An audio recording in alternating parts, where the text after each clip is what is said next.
श्री स्वामी समर्थ. मी मंदाकिनी पाटील. माझ्या होममेड रेसिपीमध्ये तुमचं खूप खूप स्वागत. बघा, मी आज ना ह्या रव्याच्या कुरड्या केलेल्या आहे. रवा भिजत घाल.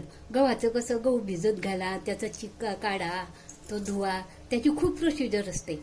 त्यामुळे हा आयता रवा आणायचा बारीक, 3 दिवस भिजत घातला की एवढ्या सुंदर कुरड्या होतात ना की बस. ह्या एवढ्या छान झालेल्या आहे ना की तुम्हाला काय सांगू, आपल्या गव्हाच्या कुरड्यापेक्षाही या सुंदर झालेल्या आहे. आणि तळल्यानंतरच एवढ्या पांढऱ्या शुभ्र होतात ना की बस, खूपच सुंदर झालेल्या आहे. बघा, मी तुम्हाला तळून दाखवते आता या. आणि बघा, तुम्हाला माझी ही रेसिपी आवडल्यास लाईक करा, शेअर करा, सबस्क्राईब करा. चला आपण या कुरड्या तळून बघू.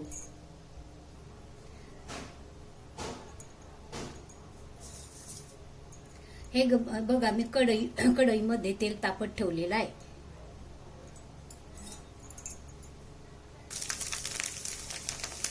हे बघा किती छान फुलतात, तर एकदम पांढऱ्या शुभ्र, आपल्या गव्हाच्या कुरड्यापेक्षाही छान, आणि मऊ पण खूप आलेले आहे.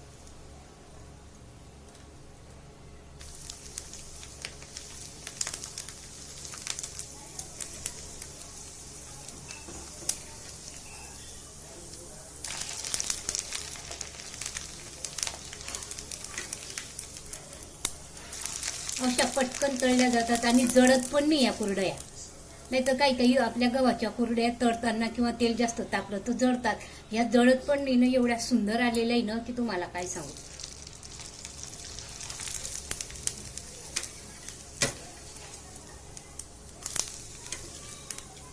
हे बघा, असे आपल्या या कुरड्या तळून झालेल्या आहेत, एवढ्या सुंदर आलेल्या आहे ना की तुम्हाला काय सांगू. बघा, अशा होटानेच चावून घ्या, एवढ्या सुंदर आणि पांढऱ्या शुभ्र, एकदम सुंदर आणि छान आलेल्या या कुरड्या.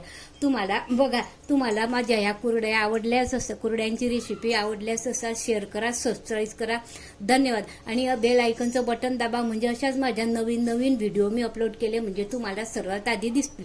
मी ही रेसिपी टाकली आहे, तुम्ही आवर्जून बघा आणि एकदा नक्की करून बघा. धन्यवाद. श्री स्वामी समर्थ.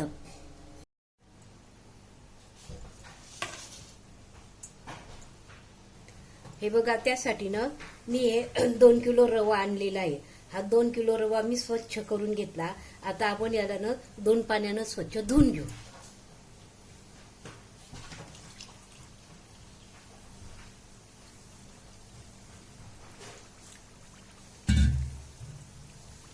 म्हणजे याच्यावर काही धूळ गीड असते, काही असते, ते निघून जाते. पाणी वर येतं नाही, हे पहिलं पाणी फेकून द्यायचं. हे बघा, असं 2 पाण्याने मी स्वच्छ धुतला आणि 2 पाण्याने धुतला आणि वरचं जे पाणी आलं ते पाणी मी फेकून दिलं. आता आपण हे ना प्लॅस्टिकच्या बादलीमध्ये किंवा प्लॅस्टिकचं जे काही तुमच्याकडे भांडं असलं त्याच्यामध्ये हा रवा आपण भिजत घालू.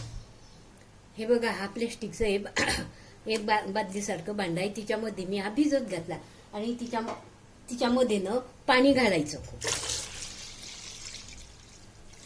खूप पाणी घालायचं आणि याच्यावर झाकण ठेवून द्यायचं.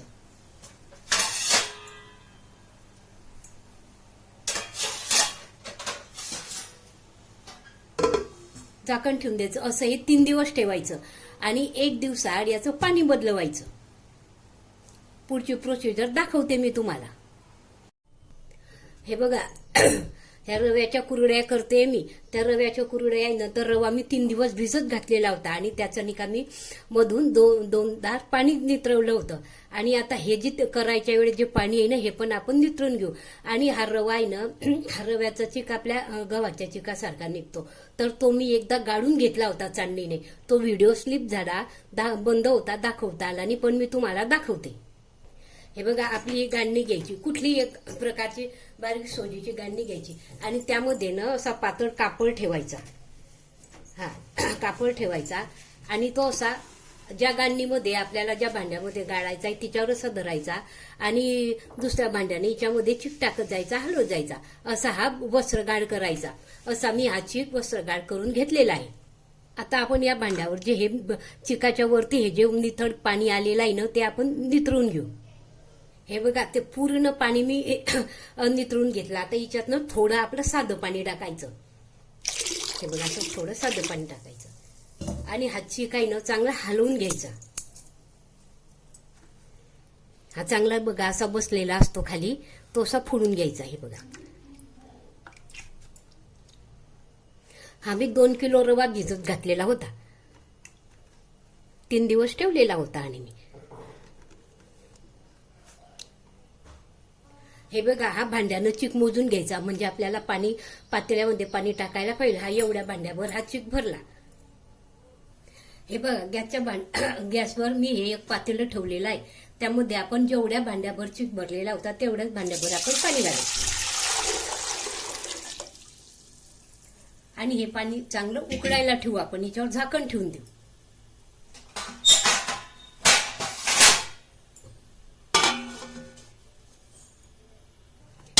चिकामध्ये दुसरं पाणी किती ठेवायचं, पाण्यात ते दाखवते चिक कसं पातळ. हे असा करायचा आणि याच्यावर असं बोट फिरलं पाहिजे, अशी कन्सिस्टन्सी ठेवायची चिकाचे. जास्त पाणी पण घालायचं नाही. जास्त पाणी जर घातलं ना तर आपलं प्रमाण चुकून जातं. आणि काय करायचं, दुसऱ्या शेगडीवरनं थोडं दुसऱ्या पातेल्यामध्ये जवळजवळ अर्धा तांब्या म्हणा, 1 तांब्या म्हणा पाणी, ते पण उकडायला ठेवायचं. समजा एखाद्या वेळेस चिक घट्ट झाला तर लगेच आपल्याला टाकायला पाहिजे म्हणून टाकतात. किंवा समजा एखाद्या वेळेस चिक हलवता आपल्याकडून बरोबर हलवला गेला नाही तर त्याच्या गाठी होतात. तर एक ट्रिक सांगते मी तुम्हाला. गाठी जर झाल्यानं तर थंड पाणी टाकायचं. थंड पाण्याने गाठी लवकर मुरतात. आणि गरम उकळतं पाणी टाकलं ना की त्याच्यानं त्या गाठी पक्क्या होतात. म्हणून केव्हाही लक्षात ठेवायचं, गाठी झाल्या तर थंड पाणी टाकायचं. आणि अजून एक सांगते तुम्हाला, कुरडया करताना हा जो चीक असतो ना त्यावरचं आपण पाणी नितरून घेतो. पूर्ण पाणी नितरल्यानंतर तरी पण काय करायचं, चीक असतो ना हा असा वरचा चीक एका पातेल्यात घेऊन घ्यायचा. म्हणजे वरचे थोडंसं पिवळसर कलर असतो तो एका पातेल्यात घेऊन घ्यायचा. आणि खालचा जो बसलेला चीक असतो ना तो मोडायचा, त्यात थोडं पाणी टाकून तुम्हाला त्याच्या पांढऱ्या कुरड्या करायच्या. आणि वरचा आपण जो नितरलेला पहिल्या पातेल्यात असतो त्यात कलर टाकून कुरड्या करायच्या, म्हणजे पांढऱ्या शुभ्र कुरड्या येतात. हे बघा, पाण्याला उकडी आलेली आहे. मी जवळजवळ 2 किलोला जवळजवळ 60 ते 62 ग्रॅम मी हे मीठ टाकलेलं आहे. हे मीठ आहे ना, हे आपल्या आवडीनुसार असतं. कोणाला खारट आवडतं, कोणाला कमी खारट आवडतं, त्यानुसार आपल्या चवीनुसार मीठ टाकायचं. आणि थोडं सुरुवातीला बेताचंच टाकायचं, नंतर थोडं चाखून पाहायचं आणि नंतर आपल्याला पाहिजे तसं मीठ वरतून घालता येतं. आता हे उकळताय ना, उकळतं पाणी आहे. उकळत्या पाण्यात असं हा चीक आधी टाकून घ्यायचा पूर्ण.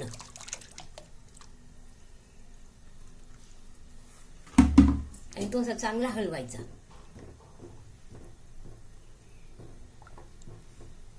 हे बघा, गॅसवर हलवता येत नाही म्हणून काय करायचं, खाली उतरून घ्यायचं. खाली उतरवल्यानंतर असं चांगलं हलवायचं.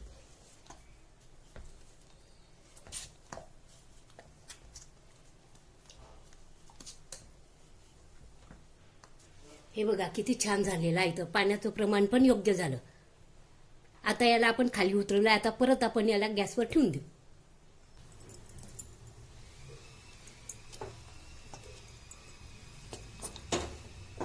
आता याला आपण ह्याच्यावर झाकण ठेवून याला चांगली वाफ येऊ देऊ. 2-3 वाफा, 4-5 वाफा येऊ देऊ. चांगला हात कापतो तोपर्यंत त्याला शिजू देऊ. हे बघा, तुम्ही बघू शकता आता आपला चिका शिजायला लागलाय. असा खालून वर करायचा त्याला थोडा.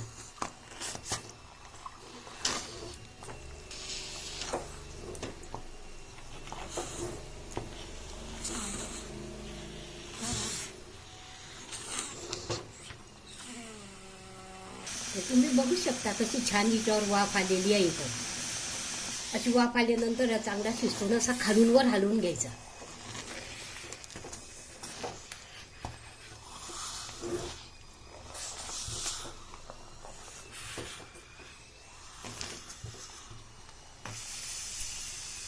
हा चिक पण चांगला शिजू द्यायचा, वाफ येऊ द्यायची. समजा एखाद्या वेळेस कच्चाच राहिला आणि गाडायला सुरुवात केली ना तर त्या कुरडयाचे तुकडे तुकडे पडतात. म्हणून चांगला शिजू द्यायचा, हा चांगली वाफ येऊ द्यायची. असं मधून मधून खालून वर करत राहायचा, कारण खालचा शिजलेला असतो.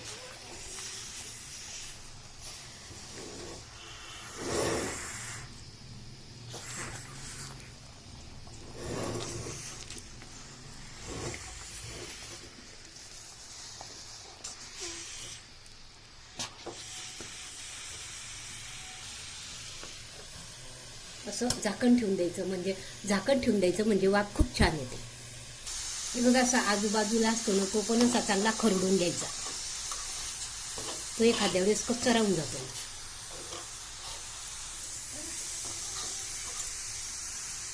हे बघा असा टिपी टिपी झळकायला लागला म्हणजे आपला चिक शिजला असं समजायचं.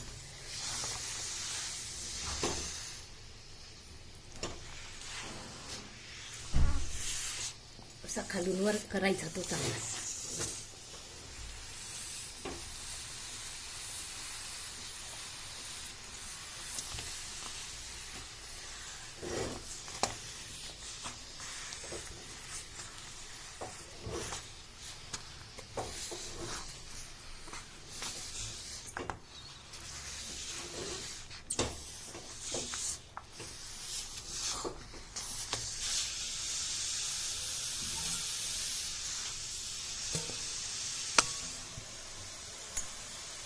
हे बघा आपला हा चिक आता चांगला झालेला आहे. आपण आता हे गरम गरमच गाळायला सुरुवात करू. गरम गरम जेवढे गळतात ना तेवढे चांगलं. थंड झाल्यावर तो गाळायला खूप त्रास होतो. आणि काय करायचं, गॅस एकदम मंद करून द्यायचा आणि गॅसवरच पातेलं ठेवायचं. हे बघा खूप छान झाला. आता आपण हा चमच्याने भरायचा आणि साच्यामध्ये असं भरायचं.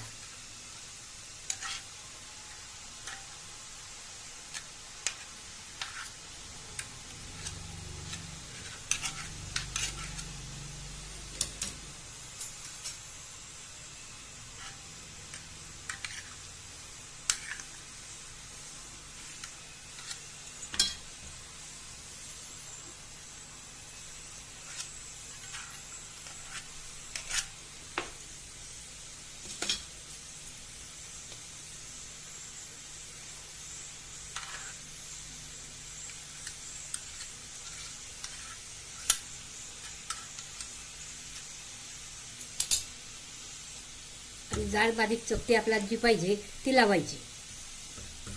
अशी लावायची ती आणि गाळायला सुरुवात करायची. जिथे गाळायचं आहे तिथे प्लॅस्टिकचा कागद ठेवायचा आणि तिच्यावर गाळायला सुरुवात करायची.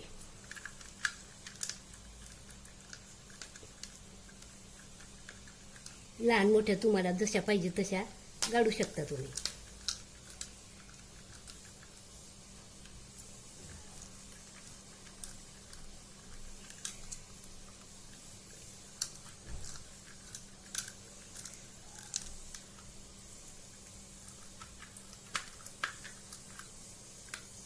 अशा सर्व चिकाच्या कुरड्या गाळून घ्यायच्या.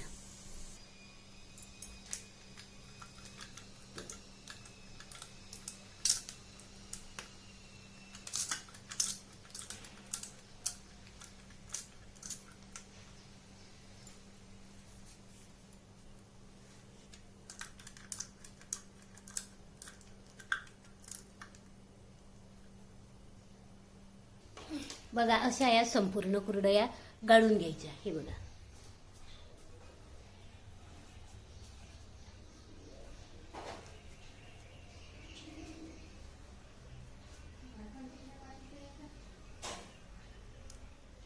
अशा या संपूर्ण कुरड्या गाळून घ्यायच्या आणि उन्हामध्ये त्या चांगल्या वाळवायच्या. 2 दिवस चांगल्या वाळवायच्या त्या. मग नंतर भरून ठेवायच्या डब्यामध्ये. मी पुढची प्रोसिजर दाखवते तुम्हाला पुढच्या व्हिडिओ.